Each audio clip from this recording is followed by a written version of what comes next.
নমস্কার, বিবেক চেতনা coaching centre এর ইউটিউব চ্যানেলে প্রত্যেককে স্বাগতম। আজকে তোমাদের আরেকটা ক্লাস নিয়ে আমরা আলোচনা করব। আজকের বিষয় হচ্ছে দশম শ্রেণীর যে বিষয়টা নিয়ে আজকে তোমাদের সামনে আলোচনা করার চেষ্টা করব, দশম শ্রেণীর বাংলা। এই বাংলা বিষয়ে একটা ক্লাস আমরা আগের দিন দিয়েছি, সেটা হচ্ছে জ্ঞানচক্ষু গল্পটা সম্পর্কে আলোচনা করেছিলাম। আজকে যে বিষয়টা নিয়ে আলোচনা করব সেটা হচ্ছে পরবর্তী যে একটা নাটক আছে তোমাদের দেখবে দশম শ্রেণীতে, সেই নাটকটার নাম হচ্ছে ধীবর বৃত্তান্ত। সেই ধীবর বৃত্তান্ত নাটকটার পূর্ব কথা মানে পূর্ব সূত্র, মানে নাটকটা শুরু হচ্ছে যে জায়গা থেকে, তার আগে বেশ কিছু ঘটনা ঘটেছিল। সেই ঘটনার জায়গাটা নিয়ে আজকে তোমাদের সামনে বিশেষ করে আলোচনা করার চেষ্টা করব। প্রত্যেকে ভিডিওটা দেখবে এবং কোনো প্রশ্ন থাকলে, কোনো জিজ্ঞাসা থাকলে অবশ্যই তোমরা জানাবে। দেখো, ধীবর বৃত্তান্ত নাটকটা প্রত্যেকে টেক্সট বই থেকে পড়ে নেবে একবার, খুব ভালো একটা নাটক। এই ধীবর বৃত্তান্ত নাটকটা লিখেছেন কালিদাস। কে ছিলেন এই কালিদাস? প্রত্যেকেই আমরা জানি কালিদাস হচ্ছেন সংস্কৃত সাহিত্যের এক অন্যতম বিশেষ কবি ছিলেন। এই কালিদাসের লেখা অভিজ্ঞান শকুন্তলম বা অভিজ্ঞান শকুন্তলা যে কাব্যগ্রন্থটা, সেই কাব্যগ্রন্থেরই অংশ হচ্ছে ধীবর বৃত্তান্ত। এই ধীবর বৃত্তান্ত নাটকটাতে ধীবর, তাই না, ধীবর আর বৃত্তান্ত। ধীবর মানে কি জানো? ধীবর মানে হচ্ছে জেলে। ধীবর মানে কি? জেলে। যারা মাছ ধরে নদীতে তাদেরকে আমরা কি বলি? জেলে বলি। আর বৃত্তান্ত মানে কি? বৃত্তান্ত মানে তার মুখ থেকে বলা কথা। তাহলে জেলের মুখ থেকে বলা কথাটাই হয়ে দাঁড়াচ্ছে ধীবর বৃত্তান্ত। নাটকের মূল জায়গাটার আলোচনা আমরা পরের একটা ক্লাসে করার চেষ্টা করব, তাহলে ভিডিওটা অনেকটা বড় হবে। আজকে আমরা একটু চেষ্টা করব শোনবার এই ধীবর বৃত্তান্ত নাটকটার পূর্বসূত্র, যেটা শুরু হচ্ছে, নাটকটা শুরু হওয়ার আগে যে ঘটনাগুলো ঘটেছিল সেই জায়গাটা আমরা আজকে একটু জানবার চেষ্টা করব। তো কি হয় না, হস্তিনাপুরের রাজা ছিলেন দুষ্মন্ত, খুব বড় একজন রাজা, রাজা দুষ্মন্ত। এই রাজারই রাজ্যে তপবন ছিল, তপবন। এই তপবনে মহর্ষি কর্ণের আশ্রম ছিল। কেমন? মহর্ষি কর্ণের আশ্রম ছিল তপবনে। তো একদিন রাজা দুষ্মন্ত তার সাথীদের নিয়ে সেই তপবনে গিয়েছিল মৃগয়া করতে। মৃগয়া মানে সেই যুগে রাজারা বিভিন্ন শিকারের উদ্দেশ্যে বা বনে গিয়েছিল, বিভিন্ন ভ্রমণে হোক বা শিকারেও গিয়েছিল সেই মহর্ষি কর্ণের আশ্রমে, অর্থাৎ তপবনে। এবার রাজা তপবনে যাওয়ার পর সেই বনে ঘুরছে বা মৃগয়ার উদ্দেশ্যে ঘোরাফেরা করতে করতে করতে করতে হঠাৎ তিনি এসে পৌঁছান কোথায়? ওই কর্ণের আশ্রমের সামনে। তখন কিন্তু মহর্ষি কর্ণ সেই আশ্রমে সেই সময় উপস্থিত ছিলেন না। তপবনে রেখে গিয়েছিলেন কাকে? সেই সময় তপবনে উপস্থিত ছিল কর্ণের পালিত কন্যা শকুন্তলা। নামটা শুনেছো তোমরা? শকুন্তলা। কে ছিলেন এই শকুন্তলা? শকুন্তলা হচ্ছে বিশ্বামিত্র ও মেনকার কন্যা। যদিও বিশ্বামিত্র এবং মেনকার দ্বারা কিন্তু লালিত পালিত হননি শকুন্তলা। শকুন্তলাকে বিশ্বামিত্র বা মেনকা পরিত্যক্ত করেছিলেন এবং পরবর্তীতে কর্ণ কিন্তু ছোট থেকে এটাকে লালিত পালিত করে। এবং বড় করে তোলে। তো যাই হোক, শকুন্তলা তখন সেই কুঠিরে, মহর্ষি কর্ণের কুঠিরে উপস্থিত ছিল এবং রাজা দুষ্মন্ত শকুন্তলাকে প্রথমবার দেখেই তার প্রেমে পড়ে যায়। তার রূপে, তার সৌন্দর্যে এবং তার গুণে তার প্রতি কি একটা মোহে আসক্ত হয় এবং শকুন্তলাকে বিবাহের প্রস্তাবও দেয়।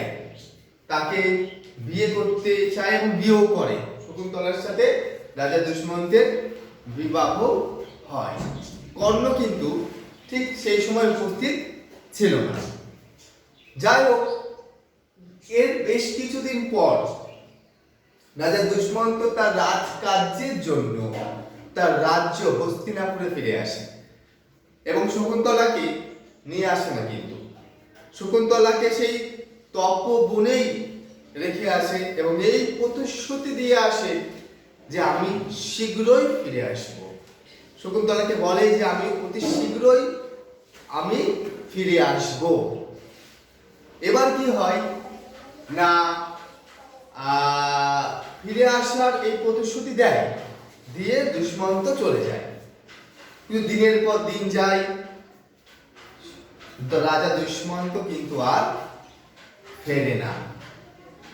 শকুন্তলা অত্যাধিক চিন্তামগ্ন হয়ে বসে থাকে, দুশ্চিন্তা করতে থাকে।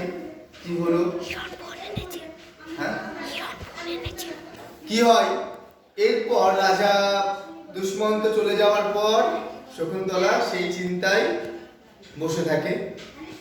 ঠিক সেই সময়ে একদিন ঋষি দুর্বাসা, এই ঋষি দুর্বাসা কে ছিলেন? এই ঋষি দুর্বাসা ছিলেন আমাদের হিন্দু ধর্মের এক অন্যতম শ্রেষ্ঠ ঋষি এবং তিনি কিন্তু বলা হয় যে শিবের অংশ অবতার ছিলেন ঋষি দুর্বাসা। তার রাগ কিন্তু অত্যন্ত ভয়ানক ছিল। মানুষ এবং দেবতা প্রত্যেকে কিন্তু এই ঋষি দুর্বাসাকে ভক্তি করতেন এবং ঋষি দুর্বাসার রাগ থেকে কিন্তু খুব ভয় পেতেন। কারণ তিনি রেগে গিয়ে কিন্তু বিভিন্ন, তার মাথা ঠিক থাকতো না, বিভিন্ন অভিশাপ থেকে শুরু করে বিভিন্ন রকম অভিশাপ দিতেন আর কি অনেককে। কি হয়, ঋষি দুর্বাসা সেই সময় এসে উপস্থিত হয় শকুন্তলার আশ্রমের সামনে ভিক্ষা উদ্দেশ্যে এবং এসে ভিক্ষা চায় শকুন্তলার কাছে। কিন্তু শকুন্তলা সেই কুঠিরে বসে তার স্বামী দুষ্মন্তের চিন্তায় মগ্ন ছিল। তাই যে ঋষি দুর্বাসা কখন এসেছে সেটা কিন্তু তিনি বুঝতে পারেননি। তখন তো দুর্বাসা ভাবে, আমাকে অপমান, আমি ভিক্ষা নিতে এসেছি, আমি ডাকছি আমাকে ভিক্ষা দাও, আমার কথা কোনো কর্ণপাত করছে না এই নারী। তখন তো ঋষি, কি বললাম, ঋষি দুর্বাসা খুব রাগী ছিলেন। রেগে যায় ঋষি দুর্বাসা। ঋষি দুর্বাসা রেগে গিয়ে কি করেন, শকুন্তলাকে অভিশাপ দেয়। কি অভিশাপ দেয়? যে তুমি যার চিন্তায় মগ্ন ছিলে, যার কথা তুমি ভাবছিলে, সে তোমাকে ভুলে যাবে। তুমি আমাকে অপমান করেছো, তুমি আমার ডাকে সাড়া না দিয়ে তুমি কারো চিন্তায় মগ্ন ছিলে, তুমি যার চিন্তা করছিলে সেই মানুষ তোমাকে ভুলে যাবে। শকুন্তলা তো খুব ভয় পেয়ে যায় এবং সে শকুন্তলার দুই সখী, একটা নাম অনুসুয়া আর একটার নাম হচ্ছে প্রিয়ম্বদা, এবং একজন বিশিষ্ট সখী ছিল হচ্ছে প্রিয়ম্বদা। সেই প্রিয়ম্বদা রাজা ঋষি দুর্বাসাকে বলে যে আপনি এইরকম অভিশাপ দেবেন না ঋষি, আপনি এইরকম শাস্তি দেবেন না, এতে অনেক ক্ষতি হবে। তখন অনেক জোড়াজুড়ির পর, অনেক কাকুতি মিনতির পর রাজা দুর্বাসা কি বললেন, আমি অভিশাপ যেটা দিয়েছি সেটা তুলতে পারবো না, তবে হ্যাঁ সে মানুষ তাকে মনে করতে পারবে, যার চিন্তা সে করছিল সে তাকে তার কথা আবার তখনই মনে করতে পারবে যখন তার দেওয়া কোনো উপহার, তার দেওয়া কোনো ভেদ সে তার সামনে গিয়ে দেখাতে পারবে। এই প্রতিশ্রুতি লাস্টে দেয় যে ও শাপ মুক্ত তখনই হবে, অভিশাপ মুক্ত তখনই হবে যখন ওই ব্যক্তির দেওয়া কোনো উপহার সেই ব্যক্তির সামনে যদি তাকে দেখায় তাহলে সে তাকে আবার পুনরায় চিনতে পারবে। এবার তো শকুন্তলা দেখে যে রাজা দুষ্মন্ত যাওয়ার আগে তাকে একটা আংটি দিয়ে গিয়েছিল, তাহলে শেষ স্মৃতিচিহ্ন হিসাবে সেই আংটিটাই ছিল শেষ সম্বল। ইতিমধ্যে মহর্ষি কর্ণ তার আশ্রমে ফিরে আসে। মহর্ষি কর্ণ সমস্ত ঘটনা শোনবার পর তিনি শকুন্তলাকে প্রতি গৃহে পাঠানোর জন্য বন্দোবস্ত করেন এবং প্রতি গৃহে যাওয়ার আগে তিনি শকুন্তলাকে বলেন যে স্নান করে ওই নদীটার নাম ঠিক আমার মনে পড়ছে না এই মুহূর্তে, যে নদীতে সে স্নান করে অঞ্জলি দেওয়ার পর, জল দিয়ে অঞ্জলি দেওয়ার পর তার আংটিটা পড়ে যায় আর কি। নদীটা ঠিক এই মুহূর্তে মাথায় আসছে না, তোমাদের যদি কারো জানা থাকে কমেন্টে লিখবে। তো কি হয়, সেই নদীতে স্নান করবার সময় তিনি জল দিয়ে জলের যে কি বলে ওটাকে পুষ্পাঞ্জলি দেওয়ার সময়, অঞ্জলি দেওয়ার সময় হাতে ছিল সেই আংটিটা, হাত থেকে সেই আংটিটা জলের মধ্যে পড়ে যায়।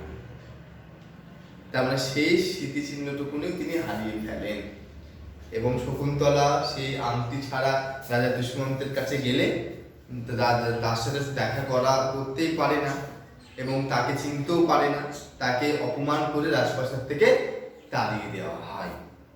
এরপরে তোমাদের মূল নাটক যেটা দিবার বৃত্তান্ত, সেই আংটিটা কিভাবে পাওয়া গেল, কে পেল এবং সেটা রাজার কাছে কিভাবে গেল এবং রাজা কিভাবে তার শকুন্তলাকে আবার ফিরে পেল, সেই সম্পর্কে আমি তোমাদেরকে অবশ্যই পরের একটা ক্লাসে আমি দিবার বৃত্তান্ত নাটকের যে মূল পাঠ তোমাদের সিলেবাসের অন্তর্গত সেটা নিয়ে আলোচনা করব। তবে পূর্ব কথাটা, নাটকের আগে যে পূর্ব কথাটা সেটাও কিন্তু খুব গুরুত্বপূর্ণ, কারণ পূর্ব কথাটা না পড়লে মূল নাটকের যে বিষয়টা তোমরা কিন্তু ধরতে পারবে না। তাই আজকে আমি এই নাটকের পূর্ব কথাটা সম্পর্কে বললাম, তোমরা একটু বই থেকে আবার পড়ে নিও, আর কোন জায়গায় যদি কোনো সমস্যা হয় বলবে। আর যে নদীটার নাম আমি মনে করতে পারলাম না, তোমাদের যদি জানা থাকে তোমরা অবশ্যই কমেন্টে সেই নদীটার নামটা লিখে আমাকে জানাবে। ঠিক আছে, নমস্কার, আজকে এইটুকু।